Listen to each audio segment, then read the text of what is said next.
தன் எல்லையை காத்திட எந்த எல்லைக்கும் போகக்கூடிய இந்திய மாவீரனின் கதை போரஸ் தினமும் இரவு 8 மணிக்கு காண தவறாதீர்கள். உங்கள் தந்தி ஒன் தொலைக்காட்சியில்.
முக்கிய செய்தி.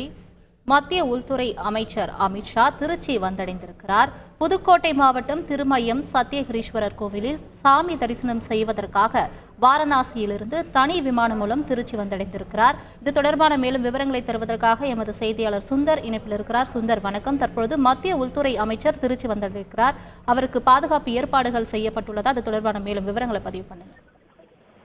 மத்திய உள்துறை அமைச்சர் அமித்ஷா இன்று தற்போது புதுக்கோட்டை மாவட்டம் திருமயத்தில் உள்ள சத்தியகிரீஸ்வரர் கோயிலில் சாமி தரிசனம் செய்வதற்காக வாரணாசியிலிருந்து புறப்பட்டு தனி விமானம் மூலமாக திருச்சி வந்தடைந்தார். அதன் பின்னர் ஹெலிகாப்டர் மூலமாக கர்நாடகாவில் உள்ள ஹெலிபேடில் இறங்கி கார் மூலமாக தற்போது திருமயம் சத்தியகிரீஸ்வரர் கோயிலுக்கு சாமி தரிசனம் செய்து வருகிறார்.